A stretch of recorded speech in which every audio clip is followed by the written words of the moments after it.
नमो अरिहन्ताणं नमो सिद्धाणं नमो आयर्याणं नमो उपध्यायाणं नमो लोये सव्वसाहुणम् ऐसो पंच नमुक्कारो सर्वपापप्रणाशनो मंगलाणं च सव्येसिं परमं हवै मंगलम्।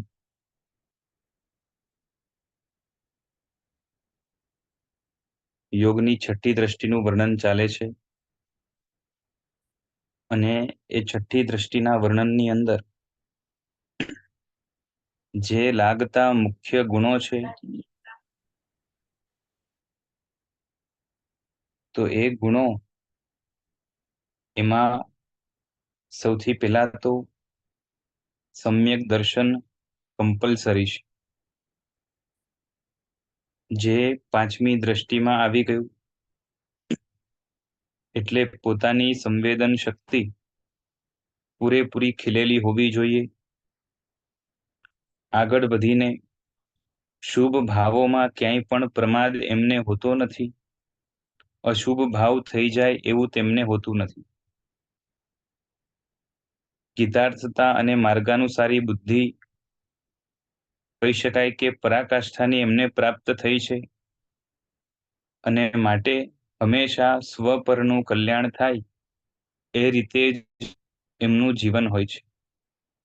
આ એમના જીવનની બહુ મોટી ખૂબી છે।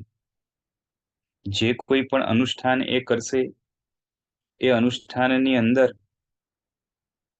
ક્યાંય પણ પ્રમાદ નહીં, એટલે કે અનુષ્ઠાન પૂરેપૂરું વ્યવસ્થિત કરશે। હા, એમાં પ્રશસ્ત કશાયને જો પ્રમાદ કહો તો વાત જુદી છે, પણ આપણે જેમ આળસ અથવા તો પોતાની શક્તિને છુપાવવું એ બધું જે કરીએ એ આ છઠ્ઠી દ્રષ્ટિ વાળા નથી કરતા।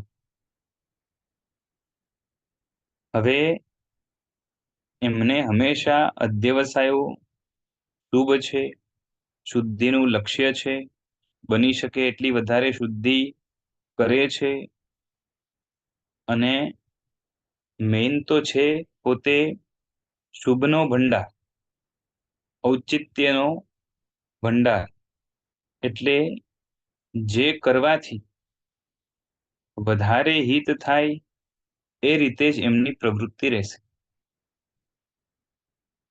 ખ્યાલ આવે છે? જેમ કહું કે તીર્થંકરો છે તો તીર્થંકરો પોતાના જીવનમાં 8 વર્ષની વયે દીક્ષા લેવી હોય તો લઈ શકે કે નહીં? હે,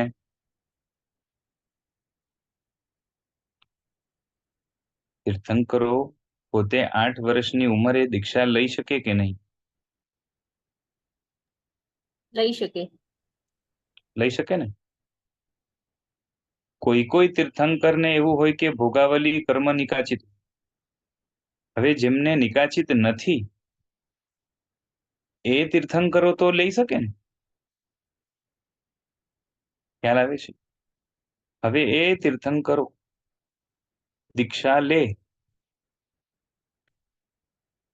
તો જે છે ને સાધના જલ્દી કરી શકે, જલ્દી શરૂ કરી શકે, સાધનામાં આગળ જલ્દી વધી શકે, શુદ્ધિ જલ્દી પ્રાપ્ત કરી શકે। તો એના બદલે નવલોકાંતિક દેવો આવે, વિનંતી કરે, ત્યાર પછી દીક્ષા લે, બરાબર છે?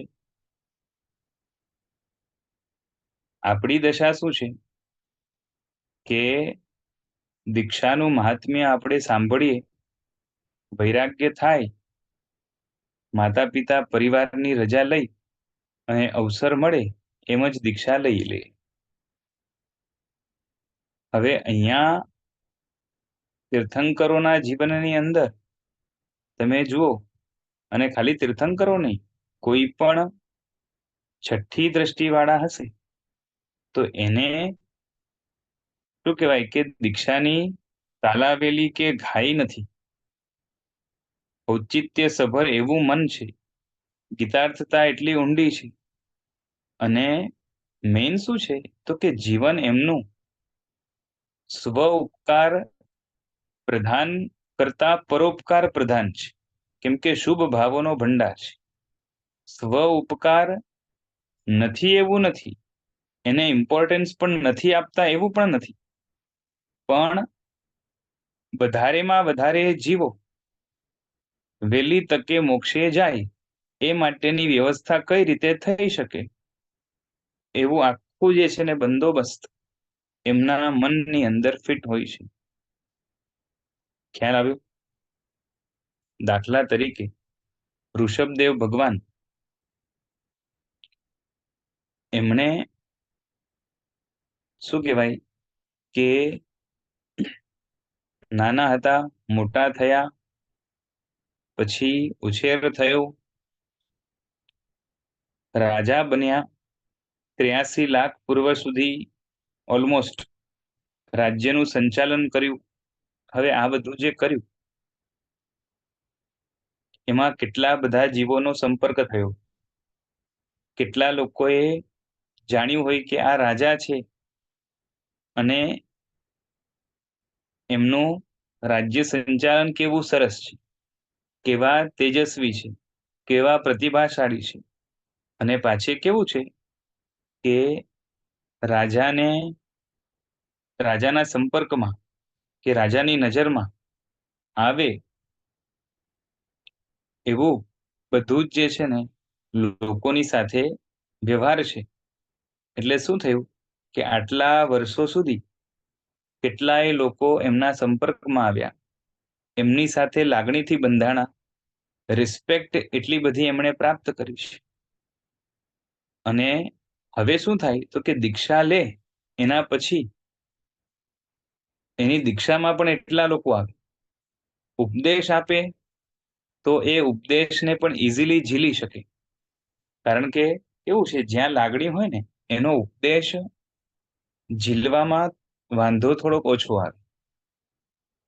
નવા વ્યક્તિ પાસે કાં તો અજાણ વ્યક્તિ પાસે ભરોસો કરીને એની વાત માનવી, એના કરતા જાણીતી વ્યક્તિ અને એનું પણ જે છે ને પાછું રિસ્પેક્ટ હોય મનમાં, અને એના ઉપર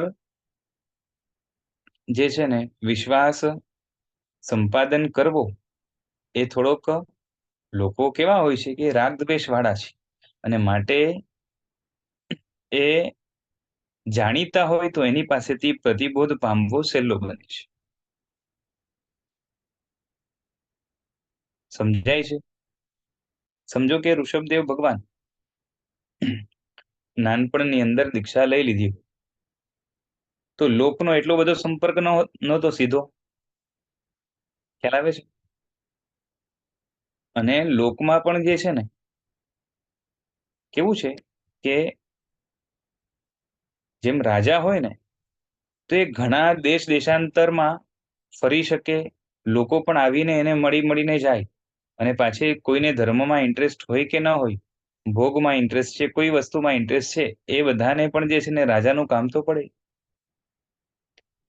એટલે એ સંપર્ક દ્વારા શું કર્યું કે બધાનો એક પ્રેમ, એક સ્નેહ એ સંપાદન કર્યો, અને પછી જ્યારે ઉપદેશ આપ્યો તો આ બધા લોકો એમનાથી સહેલાઈથી પામ્યા. ખ્યાલ આવે છે? પણ આ પાછું કેવું છે કે આ અખતરો આપણે નથી કરવાનો, કેમ કે ભગવાન જ્યાર સુધી સંસારમાં રહ્યા છે ને ત્યાર સુધી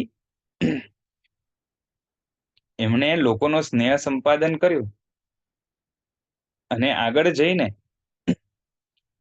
જે સ્નેહ લોક હૃદયમાં હતો એ સ્નેહનો જ ઉપયોગ કરીને એમને બોધ પમાડ્યો. ખ્યાલ આવે છે? આપણે આવું કરવા જઈએ તો શું થાય? આપણે વાટ જોઈએ કે ભાઈ લોકોનો સંપર્ક કહીએ, આપણે બહુ ફેમસ થઈએ, અને ફેમસ થયા પછી લોકોને ગમતા થઈએ, એના પછી દીક્ષા લઈએ તો કેટલા લોકો આપણી પાસે આવે, બરોબર છે, અને ધર્મ પામે, અને કેટલી દીક્ષાઓ થાય.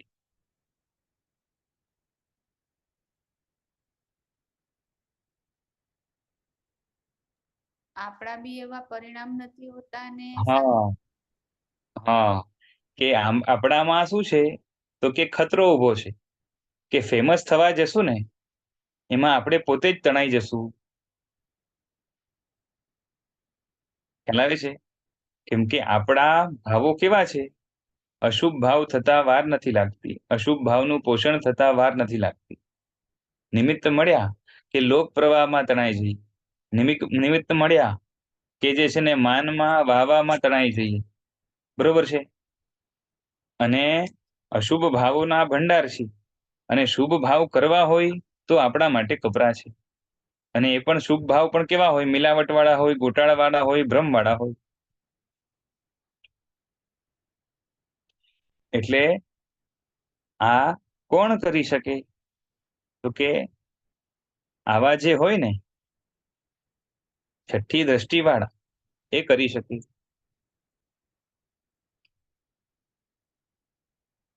સમજાય છે? જી.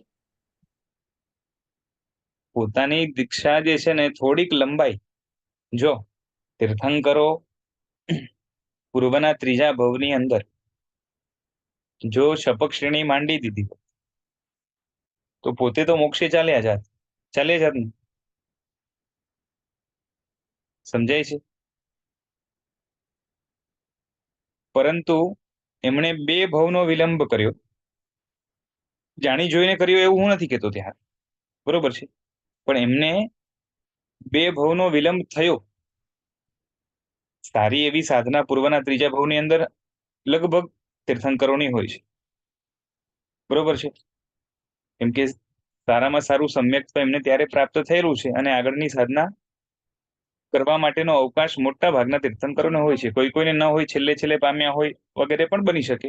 અમુક સંયોગો પણ એવા હોય શકે. પણ હવે સમજો કે જેની પાસે સમય છે, ભગવાન મહાવીર જ લઈ લો, કે નંદન ઋષિના ભવની અંદર જે છે ને ચારિત્ર લઈને માસક શ્રમણના પરણે માસક શ્રમણ કરે છે. હવે ચારિત્ર પણ જે છે ને આખું મને લાગે છે 1 લાખ વર્ષનું છે ને, બરોબર છે? એટલે જેટલા પણ વર્ષનું હોય, લગભગ લાખ વર્ષનું છે, જે પણ હોય, તો એમાં એમણે જે સાધના કરી એ સાધના દ્વારા જો ત્યારે જ એ જ ભવમાં એમને કેવળ જ્ઞાન થઈ જાત અને એ મોક્ષે પહોંચી જાત. તીર્થંકર નામ કર્મ તો ત્યારે હતું નહીં બાંધેલું, તો મોક્ષે પહોંચી જાત તો શું થાત? તો કે જગતના જીવને આલંબન શાસનનું આપીને જે કલ્યાણ સાધ કરવું હોત એ ન કરી શકત. એટલે શું થયું? એમના 2 ભવનો વિલંબ થયો, એટલે એમનો સંસાર કાળ થોડોક વધ્યો, પણ એ વધવાના રિઝલ્ટ રૂપે થયું શું? કે કેટલા જીવોને તરવા માટેનું આલંબન ખુલ્લું થઈ ગયું. ખ્યાલ આવે છે? જી. હા, પણ આવું કોના માટે, કે કોણ કરી શકે?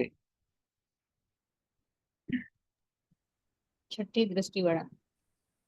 હા, કે જેના પડવાના બિલકુલ ચાન્સીસ નથી,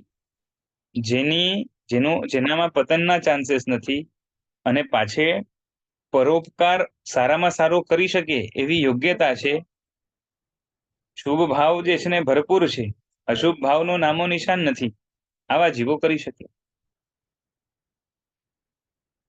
બરોબર છે? પાછે હૃદયની અંદર સમ્યક્ત્વ જે છે એ ધબકતું છે, દ્રષ્ટિ અત્યંત સારી ખુલેલી છે. એટલે પર્સનાલિટી જ એવી છે કે જેમાં સારામાં સારો પરોપકાર વિનિયોગ કરી શકે. એટલે આ દ્રષ્ટિ વિનિયોગ પ્રધાન છે. બરોબર છે? આ દ્રષ્ટિવાળા છે ને એમનો આશય જ છે ને વિનિયોગ પ્રધાન છે. કહી શકાય કે જે છે ને પરોપકારના અર્થે જ લગભગ એમની બધી પ્રવૃત્તિ હોય છે. સ્વોપકાર પણ ખરો, સ્વોપકાર ક્યારેક ગૌણ હોઈ શકે, નાબૂદ ન થાય. બરોબર છે? કેમ કે નાબૂદ થયેલો સ્વોપકાર એ પરોપકાર જ્યારે કરે ત્યારે એ પરોપકાર જે છે ને એ સાચો ગણાઈ શકતો નથી. પાછી આ દ્રષ્ટિવાળા કેવા છે? તો કે બધા જ અપ્રશસ્ત પ્રમાદથી રહિત છે. આપણે લાસ્ટ ટાઈમ જોયેલું કે નિદ્રા છે, વિકથા છે, પછી વિષય છે, કષાય છે, મદ્ય છે, આ બધાથી એ વિરમેલા હોય છે. ખ્યાલ આવે છે? એટલે નિદ્રા પણ એમની કેવી રહેશે? અલ્પ રહેશે. પછી વિકથા છે, એની અંદર એ પડશે નહીં. કોઈના વિશે જેમ તેમ બોલવું કે ખરાબ બોલવું, કે આમ તો કેવું છે કે વગર કારણે બોલબોલ કરવું, એ બધું આમના જીવનમાં નથી હોતું. જે કંઈ પણ પ્રવૃત્તિ કરે છે એની અંદર માપ તોલ એકદમ બરાબર હોય છે. એટલે બોલશે કે કરશે કંઈ પણ, તો એનું અવશ્ય કંઈ ને કંઈ ફળ હશે તો જ કરશે. નિષ્ફળ પ્રવૃત્તિ ન કરે. અને એમાં પણ બેસ્ટ પોસિબલ ફળ શું આવી શકે એ બરાબર જાણતા હોય છે, અને એ રીતે જ એમના કાર્ય થતા હોય છે. પછી અપ્રશસ્ત એવા કશાયથી પણ રહિત છે, અને અપ્રશસ્ત એવા વિષય સેવનથી પણ રહિત છે. કે જગતમાં કલંક રૂપ દેખાય એવા વિષયોનું સેવન એમના જીવનમાં ન હોય. બરોબર છે? કશાયોનું પણ એવા પ્રકારનું સેવન ન હોય. એટલે એમના જીવનની અંદર જે છે ને સભ્યતા ભરપૂર હશે, ન્યાય ભરપૂર હશે, નીતિ, સદાચાર, બરોબર છે, મર્યાદા, પછી સંસ્કૃતિ, આ બધાનું પાલન કેવું હશે? તો એકદમ પરફેક્ટ હશે. આગળ વધીને એમના જીવનની અંદર મદ્યથી આમ તો બધા જ વ્યસનો લઈ લેવાના. બરોબર છે? ન શિકારનું વ્યસન હોય, ન જુગારનું વ્યસન હોય, ન જે છે ને દારૂ આદિનું વ્યસન હોય.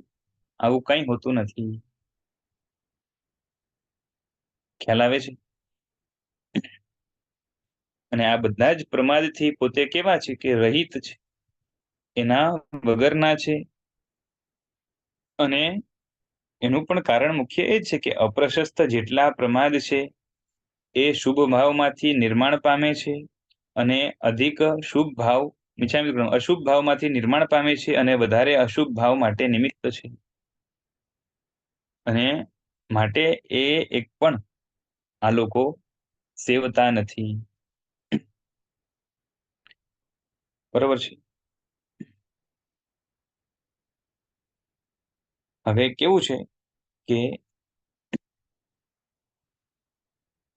એમને અશુભ પ્રવૃત્તિ કદાચ કરવાની આવે ને, કેમ કે ગૃહસ્થ પણ હોઈ શકે ને. કાંતા દ્રષ્ટિમાં, છઠ્ઠી દ્રષ્ટિમાં ગૃહસ્થો, તીર્થંકરો ગૃહસ્થો હતા. પછી સમરાદિત્ય છે પોતાના છેલ્લા ભવની અંદર, ત્યારે છઠ્ઠી દ્રષ્ટિમાં છે એ પણ ગૃહસ્થ હતા. પાછળથી દીક્ષા થઈ, પણ જ્યારે ગૃહસ્થ હતા ત્યારે શું થયું? તો કે એમનું જે જીવન છે એ કેવું છે? તો કે પરોપકાર પ્રધાન છે. અને પાછે અશુભ પ્રવૃત્તિ જે કંઈ પણ કરવાની આવે, કેમ કે પોતા માટે હિંસા થશે, પોતે જાતે પણ અમુક હિંસા આદિ કરશે. પછી જે છે ને એ લગ્ન કરવા પડે તો લગ્ન કરવાનું આવશે, ભોગ ભોગવવા પડે, વિષય સેવન કરવું પડે, બધું કરવાનું આવશે. અશુભ પ્રવૃત્તિ રહેશે. પણ અશુભ ભાવ કે અશુભ હેતુઓ એમના જીવનમાં નથી હોતા. અને માટે બાંધે છે શું? તો કે પુણ્ય બાંધે છે. બરાબર છે? જેમ સમરાદિત્ય છે તો એ પરણ્યા કોના માટે? તો કે પિતાના આગ્રહના કારણે. બરોબર છે? અને પાછે આમ કરવાથી ભાવિમાં ઘણા જીવોનો ઉદ્ધાર થશે, હિત થશે, એ એમનું લક્ષ્ય હતું. સમજો કે ભગવાન મહાવીર છે, એમણે મેરુ કંપાવ્યું, તો જ્યારે મેરુ કંપે તો એ જે છે ને પહાડ ઉપરના, મેરુ ઉપરના કેટલાક પથ્થરો હલે, અમુક જે છે ને જીવો એ આમથી આમ થઈ જાય, અને કદાચ અમુક નાના જીવો જે છે એ એના કારણે મૃત્યુ પણ પામ્યા. બરોબર છે? પણ એના દ્વારા મોટો ફાયદો શું થયો? હે? ઇન્દ્ર મહારાજાનું સંકેત પાછું સ્થિર થયું, નિર્મળ થયું. હા, સ્થિર કર્યું. કોઈકના સંકિતને સ્થિર કરવું, જો કોઈકને સંકિત પમાડવું, કોઈકને મોક્ષ માર્ગ પર ચડાવવું, કોઈકના સંકિતને સ્થિર કરવું, કોઈકના ચારિત્રને સ્થિર કરવું, આ બધી પ્રવૃત્તિ એવી છે કે એની સામે કદાચ છે ને હજારો પંચેન્દ્રિયની પણ હિંસા કરવી પડે. એ પણ પાછા હિંસા જેની થાય એ પંચેન્દ્રિય પણ કેવા હોય? તો કેવા? તો કે અયોગ્ય. અયોગ્ય એટલે શું? કે જેને મોક્ષ માર્ગની સાથે કઈ લેવા દેવા નથી. બરાબર છે? આ તમને જરાક આકરું લાગશે, બરોબર છે? ચાહીને પંચેન્દ્રિયની હિંસા કરવાની વાત નથી, બરોબર છે? કે ભાઈ જે છે ને માર્યા કરો ને જે છે ને સંકિત પમાડ્યા કરો, તો એવું હોતું નથી. આમ પણ જ્યારે જે છે ને પ્રસંગ જેવો હોય એના આધારે પ્લસ માઇનસ જોઈને સરવાળે અને પરંપરાએ પણ પ્લસમાં જતું હોય, આત્મહિત જગતના જીવોનું સંખ્યાની દ્રષ્ટિએ, પ્રભાવની દ્રષ્ટિએ, ગુણોની દ્રષ્ટિએ, તો એ રીતે કામ કરવાનું આવે. અને વધારે હિત થશે એની કહેવાય ને કે ખાતરી આ જીવોને, કાંતા દ્રષ્ટિવાળાને બહુ સારી હોય છે. બરાબર છે? જ્યાં ખાતરી ન હોય ત્યાં કાર્ય ન કરે. એટલે એમનો ત્યાં પરણવા દ્વારા પણ આશય છે વિનિયોગ પ્રધાન હતો સમરાદિત્યને. બરોબર છે? હવે હજી એક વસ્તુ સમજવાની. વિનિયોગ એટલે સમજો છો ને? વિનિયોગ એટલે શું? બીજાને ધર્મ માંડવું. બરોબર છે? બીજાનામાં ધર્મ પ્રગટે કે પેદા થાય, કે આવરણ તૂટવા દ્વારા જે છે ને પ્રકાશિત થાય, બહાર આવે, ખીલે, ધર્મમય જીવન બને, એના માટે જે પુરુષાર્થ કરાય એને વિનિયોગ કહેવાય છે. મળેલો ધર્મ બીજાને આપવો એ વિનિયોગ છે. હવે વિનિયોગ જે કરે છે એનામાં બે મુખ્ય ગુણ, એક ગંભીરતા અને એક ઉદારતા. આ બે મુખ્ય ગુણ છે, એ હોવા જરૂરી છે. બરાબર છે? ગંભીરતા પણ હોવી જોઈએ અને ઉદારતા પણ હોવી જોઈએ, તો જ સારી રીતે વિનિયોગ થઈ શકે. જેનામાં ગંભીરતા ના હોય, પોતાના ગુણોને પચાવી ન શકે, બીજાના દોષોને પચાવી ન શકે, બીજાના દોષોને જોઈને, બીજાના હીન પુરુષાર્થને જોઈને, બીજાની તુચ્છતાને જોઈને જે અકળાઈ જાય અથવા તો તુચ્છ ભાવવાળો થાય, એ ક્યારે પણ સારી રીતે વિનિયોગ નહીં કરી શકે.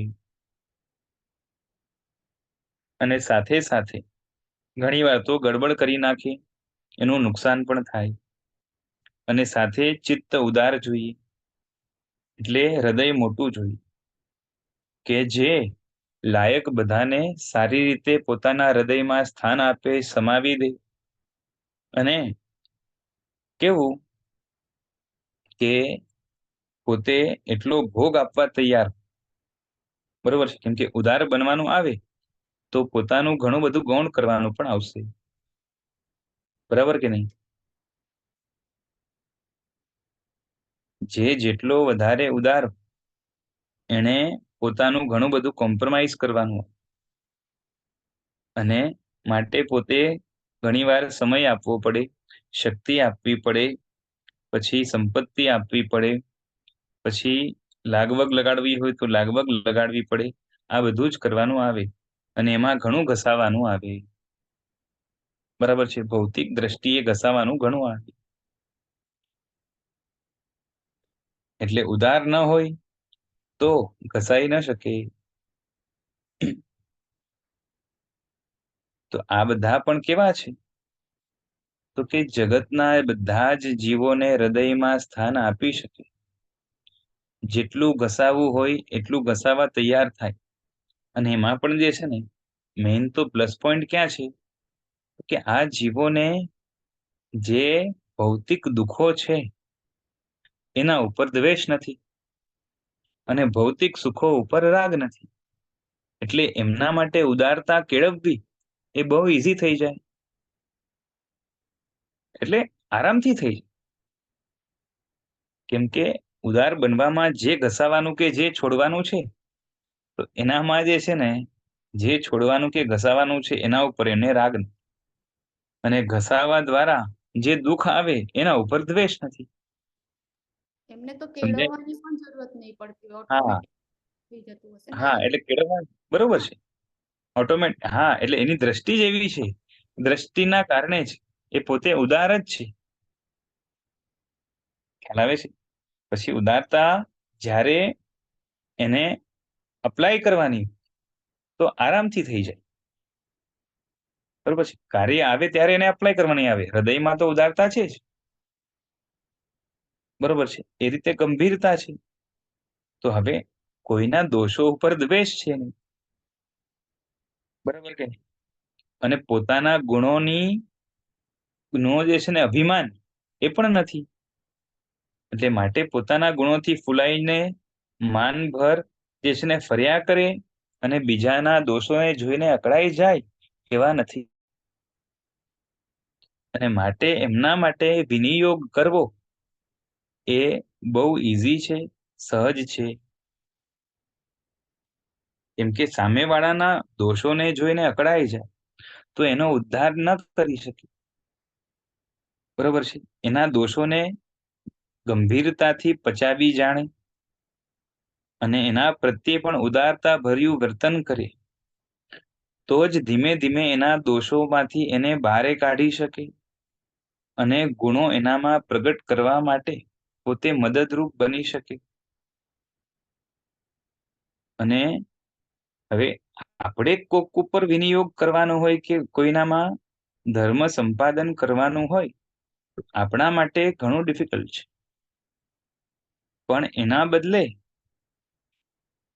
આ લોકો માટે એ ઘણું ઈઝી છે, કારણ કે એમની દ્રષ્ટિ જ શુભ ભાવવાળી છે, વિનિયોગ પ્રધાન છે, જગતના જીવોની ચિંતાથી યુક્ત છે. બરાબર છે. ચિંતા શબ્દ બોલું એટલે જે છે ને ચિંતિત થઈ જાય એ અર્થમાં નહીં લેતા, કારણ કે આપણે ચિંતિત થઈને જે છે ને કેવા થઈ જઈએ, તો કે સાવ ઉદાસ અને ડિપ્રેસ થઈ જઈએ. એવા આ નથી હોતા. એની વાત આપણે પેલા કરી ગયા, વાત થઈ હતી ને? જી થઈ હતી. બરાબર છે, એટલે ફરીથી નથી કરતો, પણ આ લોકો બધા જ મનથી એટલા મજબૂત અને કહેવાય ને ફ્રેશ માઇન્ડ વાળા છે. સંયોગો આવે ને કોઈ પણ એમાં મૂંઝાય એવા નથી, અને જે કંઈ પણ ધર્મ અનુષ્ઠાન પણ કરશે તો એની અંદર એ એટલા બધા પાવરધા છે અને જાણકાર છે અને સ્પષ્ટ જાણકાર છે કે જેના કારણે એમને ભય પણ નથી કે આમાં મારાથી ભૂલ થશે તો, કારણ કે ભૂલ થશે જ નહીં. અને માટે દરેક અનુષ્ઠાનના યોગ્ય ફળને એ મેળવી જાણે છે.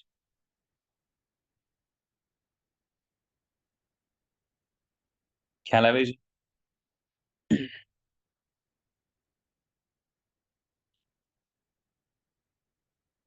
એટલે પાંચમી દ્રષ્ટિમાં જે એમનામાં વિકાસ થયો હતો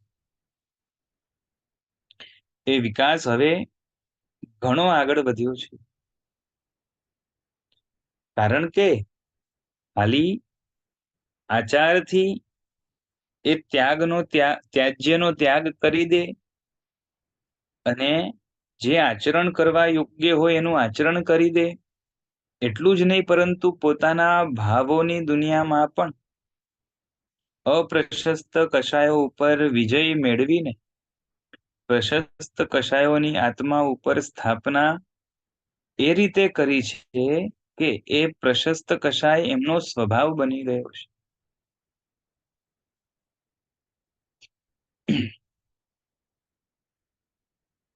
બરોબર છે. હવે આ જીવોમાં હજી શું વિશેષ ગુણો છે એની પણ આગળ વાત કરે છે.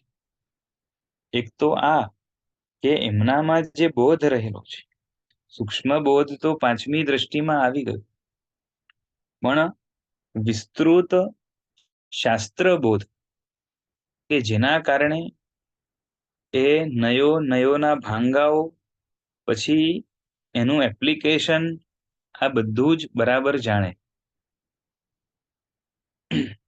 અને એટલે એમના બોધમાં વિસ્તાર પણ ઘણો છે અને પાછી ઊંડાણ પણ ઘણી છે. બરોબર છે. એટલે એમનું જ્ઞાન જે છે એ ખાલી એ વિસ્તૃત પણ છીછરું એવું નથી. જ્ઞાન કેવું છે એમનું કે ખાલી વિસ્તૃત છે એવું ને, પરંતુ ઊંડું પણ છે.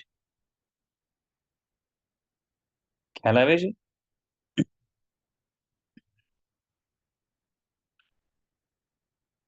કેમ કે ઉપર છેલ્લું જ્ઞાન હોય તો વિસ્તાર ઘણાને કેવું હોય કે જગતના ઘણા બધા ટોપિક્સ નું થોડું થોડું જ્ઞાન લઈને ફરતા.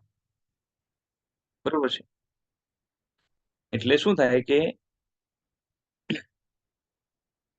એને પૂછીએ કે ભાઈ બાયોલોજી, તો બાયોલોજીને એ ડિફાઇન કરી દેશે કે ભાઈ આને બાયોલોજી કહેવાય, આને એસ્ટ્રોનોમી કહેવાય, આને એસ્ટ્રોલોજી કહેવાય, આને સાયકોલોજી કહેવાય, આને હિસ્ટ્રી કહેવાય, આને જીઓગ્રાફી કહેવાય.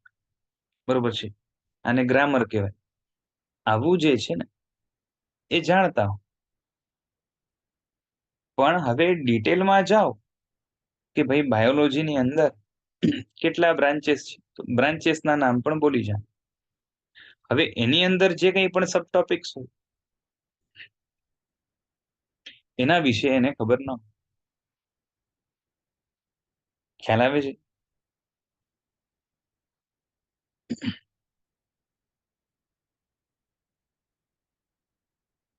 જેમ છે ને કોઈ વ્યક્તિ હેલિકોપ્ટરમાં બેસીને જાય અને ઉપરથી આખું જંગલ જુએ તો એને જંગલ નો અમુક ભાગ ઉપર છેલ્લો દેખાય, પણ એના દ્વારા એને અંદરનું ડિટેલિંગ ન ખબર પડે કે ભાઈ અંદર કેટલા કેટલા પ્રકારના તો જે છે ને પ્રાણીઓ છે, પછી નીચે પણ નાની નાની વનસ્પતિ કેટલી છે, ઘાસ વગેરે પણ કેટલા છે.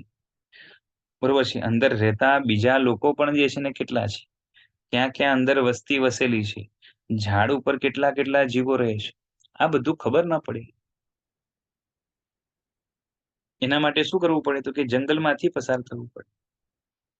બરોબર છે.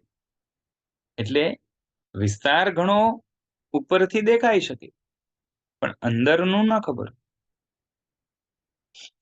હવે જેને વિસ્તાર પણ મેળવ્યો છે એટલે કે ઘણા બધા ટોપિક્સ જાણે છે, પણ એને ઊંડાણથી પણ જાણે છે. ખ્યાલ આવે છે? ટોપિક્સ ઘણા જાણે છે અને ઊંડાણથી જાણે છે. એક એક વિષયનું ની એની પાસે છણાવટ સારી છે. અને માટે શું થાય તો કે કોઈ સમાધાન લેવા આવે તો સમાધાન પણ આપી શકે. હજી આગળ વધીને એક વિશેષણ અહીંયા આપ્યો કે જ્ઞાન માત્ર વિસ્તૃત પણ અને ઊંડું જ નહીં પરંતુ વિશુદ્ધ પણ છે. હવે અહીંયા વિશુદ્ધિ બે અર્થમાં થાય, એક તો સ્વ ઉપયોગી અને એક પર ઉપયોગી. એટલે શું તો કે પોતાને આત્મસ્પર્શી બને એવા પ્રકારે એને જ્ઞાનનું સંપાદન કર્યું છે. એટલે પોતાના આત્માને પુષ્ટિ મળે. એટલે શું કે જ્ઞાન એનું પોતાનું જ્ઞાનાવરણીના ક્ષયોક્ષમના કારણે પ્રગટ થયેલું જે જ્ઞાન છે એ એના આત્મામાંથી મોહનીયના પડલોને તોડવાનું કામ કરે. બરોબર છે. એટલે આત્મસ્પર્શી જ્ઞાન પ્રાપ્ત કર્યું છે અને આત્મસ્પર્શી જ્ઞાન અધિક આત્માની સ્પર્શના આગળ કરાવે, એ વિશુદ્ધિ પોતાના તરફની થઈ. અને બીજી વિશુદ્ધિ એ કે જે કંઈ પણ વિસ્તાર અને ઊંડાણથી શાસ્ત્રબોધ એમણે કર્યો છે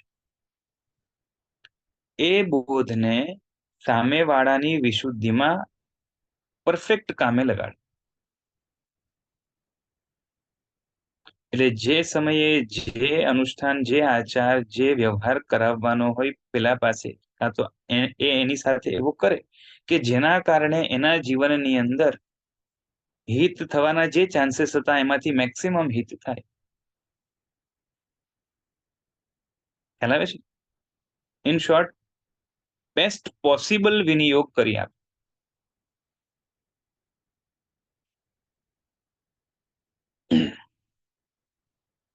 સમજી ગયા?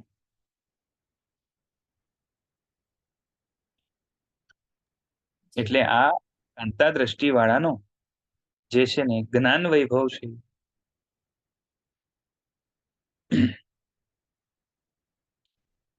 હજી આગળ વધીએ તો હવે કેવું છે કે એમના જીવનની અંદર ઘણા બધા ગુણો છે. એમાંથી અમુક વસ્તુઓનો થોડોક વિસ્તાર આપણે કરવાનો છે. એમાંથી સૌથી પહેલી વસ્તુ છે લોકપ્રિયતા. તો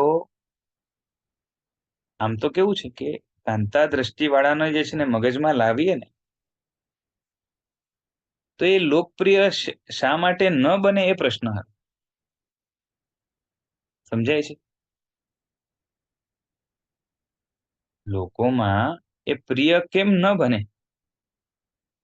એમનું વર્તન, ખાલી વર્તન જ નહીં પરંતુ જે છે ને વિચાર પણ. આપણે કોઈ સાથે સારું વર્તન કરીએ તો અંદર એ વ્યક્તિ માટે વિચારો હંમેશા સારા, હિતકારી, એના માટેનું ભલું થાય એવા જ હોય.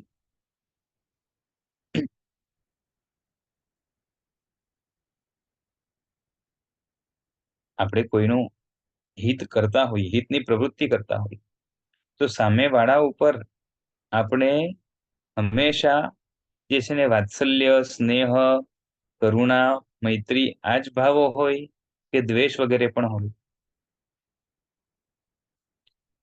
ભળેલા એમાં દ્વેષ વગેરે, ઈર્ષ્યા વગેરે, પછી જે છે ને એની ખામીઓ જોવી, આવા ભાવો હે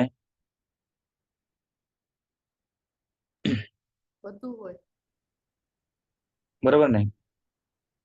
હમ. પ્લેન ભાત હોય કે ખીચડી હોય? ભેળ હોય, ભેળ. ખીચડી તો બે જેટલી વસ્તુ ઉમેરો એટલી. હા, એટલે આ જે છે ને એની શું કહેવાય કે ખાસિયત છે કે એમને કોઈ પણ જીવ પ્રત્યે ખરાબ ભાવ છે જ નહીં.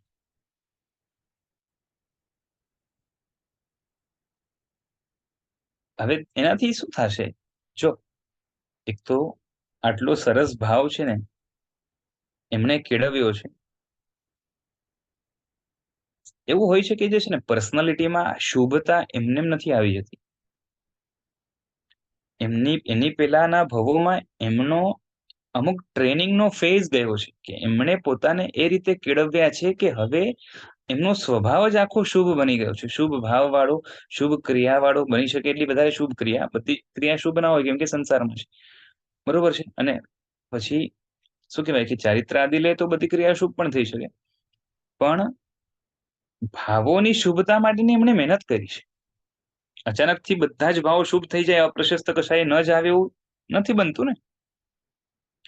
એટલે હવે જ્યારે એનો ટ્રેનિંગ ફેઝ ચાલતો હશે ત્યારે પણ એમણે અશુભની સાથે લડી અશુભને મનમાંથી ભૂસી પોતાને કન્વિન્સ કરીને ભૂસાવવું પડે કે ભાઈ જે છે ને આનું કામ શું છે, આવા ભાવ આપણે કરવાના શું કામ, આ ભાવ કરે શું વાંધો, એમ કરીને મનમાંથી અશુભતા કાઢી નાખી અને શુભતાને સ્થાપન કરી. તો એ જયારે ટ્રેનિંગનો પણ ફેઝ ચાલતો હોય ત્યારે પણ જે છે ને પુણ્ય અધિક બંધાય કે પાપ?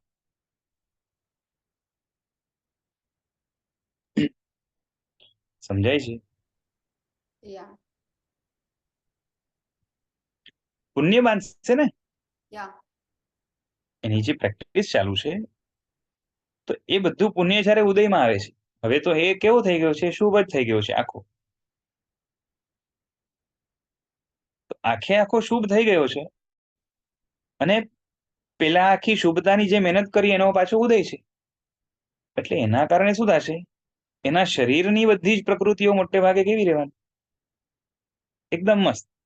રૂપ પણ સારામાં સારું હશે, પછી વાણી પણ, પછી કોઈક પાપનો ઉદય અમુક ભાવો પેલાનો જે છે ને આવી જાય, કાં તો વચ્ચે કંઈક પાપના ભાવ થયા હોય એનો ઉદય આવી જાય, એ બધું હોઈ શકે. પણ ધેર આર મેક્સિમમ ચાન્સીસ કે એમનું રૂપ, અને તો ઠીક છે, રૂપ વગેરે તો સાથે કેવું થાય કે રૂપના બહુ ઠેકાણા ના હોય ને, તો પણ વાત કરવાના ઢંગથી, બોલવા ચાલવાના ઢંગથી સામેવાળી વ્યક્તિઓ ઇમ્પ્રેસ થઈ જાય. આવા લોકો જોયા છે તમે?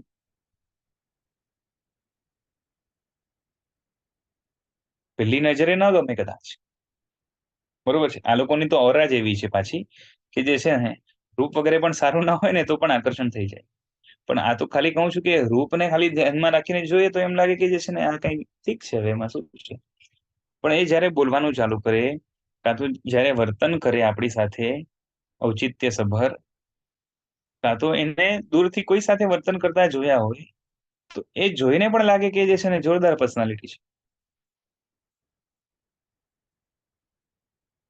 ખ્યાલ આવે છે? એટલે પુણ્યનો ઉદય, અને હમણાં પણ એમની ઓરા છે, કેમ કે અંદર બધી શુભતા છે એ જ બારે છલકે છે. એટલે શરીરમાંથી નીકળતા બધા જ પૂતગલો, લેશ્યા સારી, ભાવો સારા, બરોબર છે, કષાયો સારા, બધા માટેની ઉદારતા, અને જેના માટે જે કરવું પડે એ કરવા માટેની તૈયારી, અને પોતાનો ભૌતિક સ્વાર્થ ગૌણ, બરોબર છે. બાકી તો પુણ્યનો ઉદય એવો હોય કે જે છે ને આખું જગત જાણે જે છે ને એની સેવામાં હોય ને, કેમ કે બાંધીને આવ્યા છે એવું પુણ્ય. તો કહેવાય ને કે સૃષ્ટિ છે ને એ વ્યક્તિને ફેવરેબલ થઈ જાય.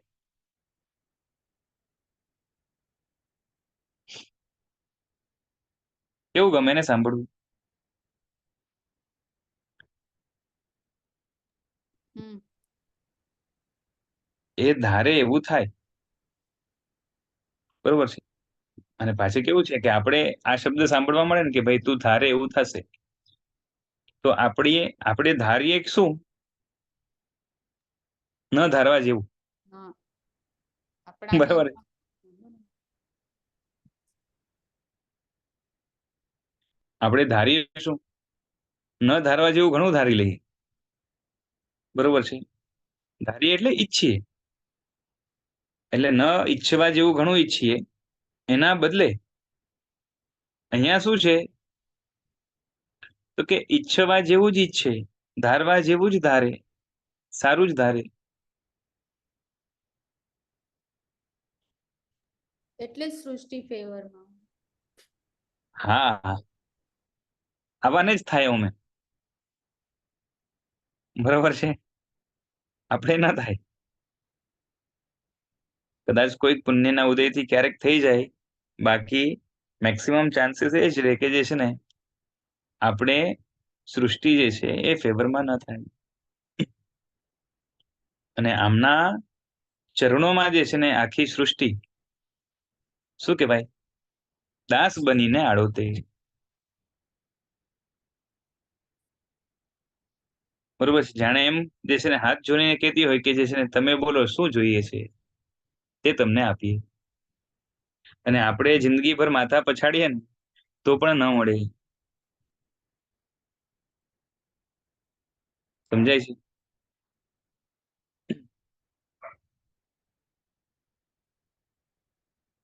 આપણને કોઈ કહી દે કે ભાઈ જે છે ને તને શું જોઈએ છે બધું જ આપો, તો આપણી લાંબી લિસ્ટ ચાલુ થાય ને.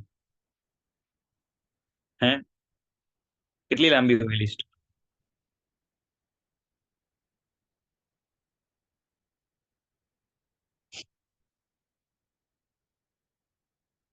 કેટલી લાંબી? બહુ ના હોય. ના હોય? તમને લાગે છે? બાકી મળતું હોય ને ખરેખર તો ધીરે ધીરે લાંબી થઈને એટલી લાંબી થાય ને આપણે લાગે કે શું માંગીએ, ચલો ને આ માંગશું 2-4 વસ્તુ, પછી ખબર પડે ને કે હા મળે એમ છે, આ પણ મળે એમ છે, અને પછી ચાલુ થાય. બરોબર છે.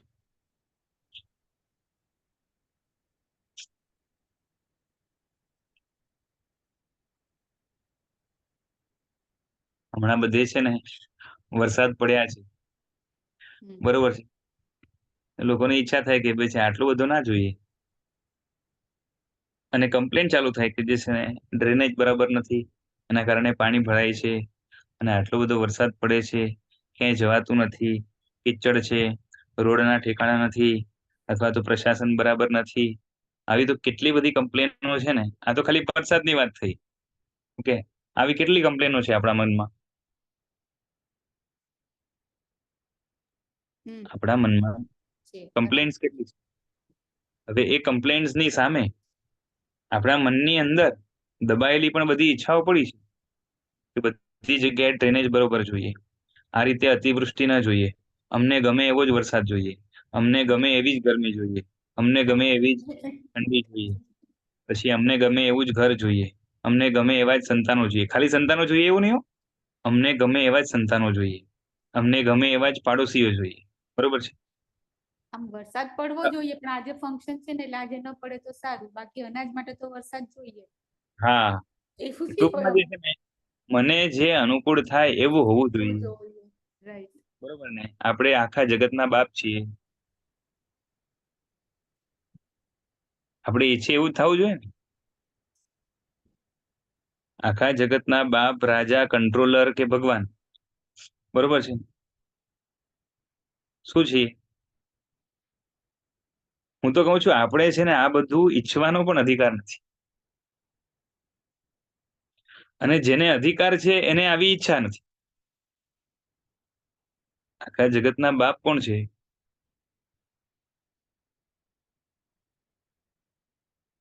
હે? જગત પિતા કોણ છે? તીર્થંકર પરમાર. તીર્થંકર છે, બરોબર છે.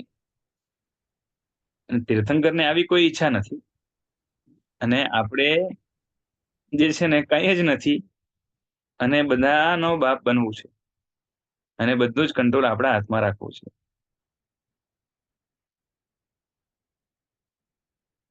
છે ને જોઈએ છે ને મળતું નથી, ને મળે છે ને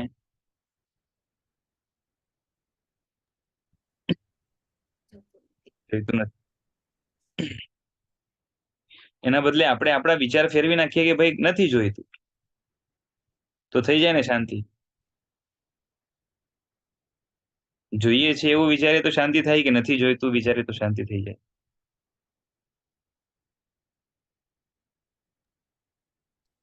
નથી જો. બરોબર ને? કે ભાઈ પાણી પડવું હોય તો પડે, આવું જ હોય. બરોબર છે. પૂતગલ છે, સૃષ્ટિ છે, જગત છે, કાળ છે, બધું ચાલ્યા કરે, જેવું છે એવું છે, વાત પૂરી થઈ ગઈ. બરોબર છે. મળતું હોય તો પણ નથી જોતું, કે મળતું હોય તો લઈ લેવું છે, ન મળે તો વાંધો નહીં. હે? મળતું હોય તો લઈ લેવું છે, ન મળે તો વાંધો નહીં, કે પછી મળતું હોય તો પણ નથી જોઈતું. બોલો એટલે પછી આગળ વધી. જી, પહેલા વાળું એવું છે. બરોબર. જી. એટલે એટલામાં જ હવા ટાઈટ ને. હમ. ભગવાને મળેલું પણ છોડ્યું, થોડું. નહીં મળે તો ચાલશે એટલું જ નહીં, મળેલું પણ છોડ્યું. થોડું right. અને આપણું શું છે?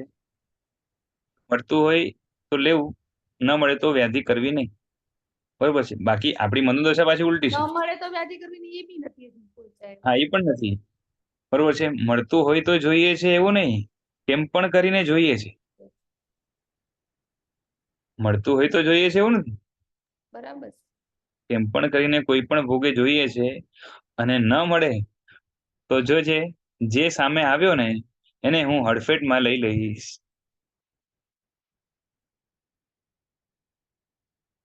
એનો ગુનો હોય કે ના હોય?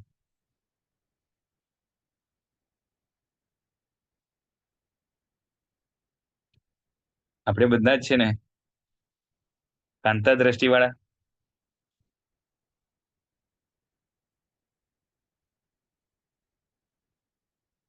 હે કોઈના કાંત થઈ શકે એવું ખરું ખરા અર્થમાં? ના. આપણે પોતા માટે કાંત નથી અને બીજા માટે પણ થઈ શકે એવા નથી.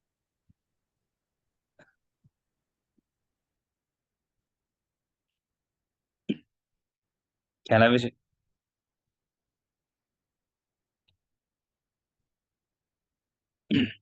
હવે આગળ કેટલા વાગ્યા છે? એટલે આ દ્રષ્ટિવાળા કેવા છે તો કે લોકપ્રિય છે. બરોબર છે. આમ તો ઘણું બધું છે, લોકપ્રિયતાનું હમણાં વર્ણન ચાલે છે. તો એમનો બોધ એક મહાગીતાર્થ જેવું છે. ખાલી ગીતાર્થ નથી કીધું, મહાગીતાર્થ હોય એવો એમનો બોધ છે. બરોબર છે. અને એ મહાગીતાર્થતાના કારણે એમના ઔચિત્યની પરાકાષ્ઠા છે. ઔચિત્ય એટલે સમજ્યા ને? ઉચિત આચરણ, ઉચિત વ્યવહાર, બરોબર છે, ઉચિત વિચાર, જે કંઈ પણ ઉચિત છે એ પરફેક્ટ જાણે છે.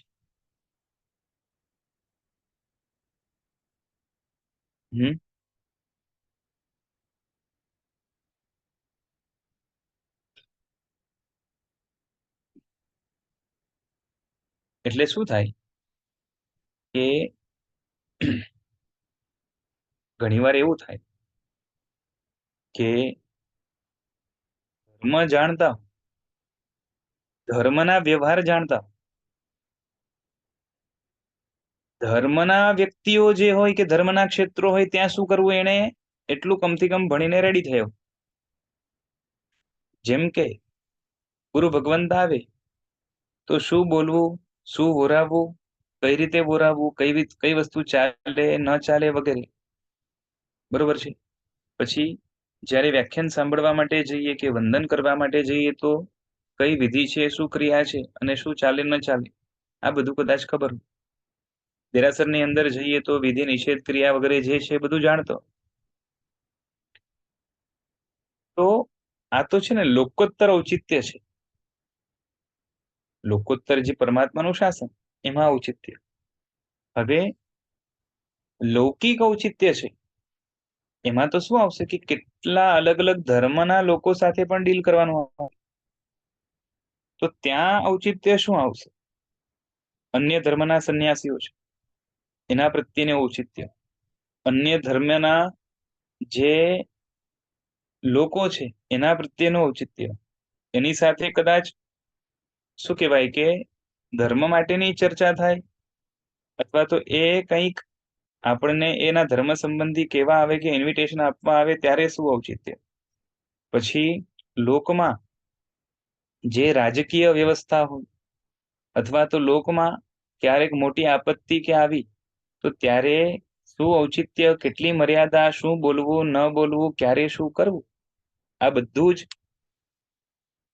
જાણવું સમજવું એ અઘરું છે. ખ્યાલ આવે છે?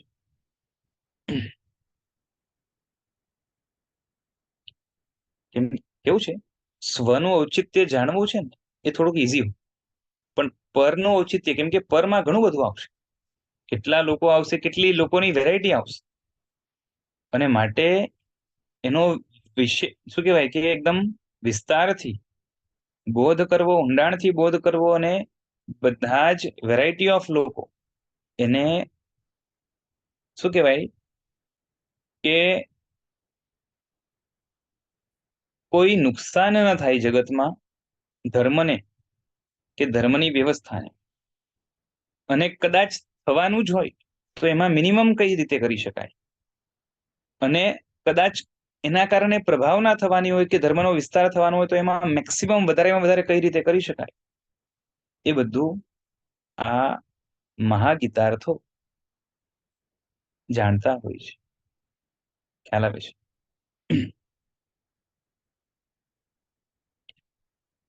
આના વિશે થોડી ગીતાર્થતા વિશે પણ અમુક વાતો અને કઈ રીતે જે છે ને એ લોકપ્રિયતાનું કારણ બને છે વગેરે આપણે કાંતા દ્રષ્ટિના પરિપ્રેક્ષમાં નેક્સ્ટ ટાઈમ આગળ જોવાનો હજી પ્રયત્ન કરશું. આજે સમય થયો, રાખીએ. જિનાજ્ઞા વિરુદ્ધ કંઈ બોલાયું હોય તો ઈચ્છામિ દુક્કડમ પ્રણામ. પ્રણામ. પ્રણામ. પ્રણામ.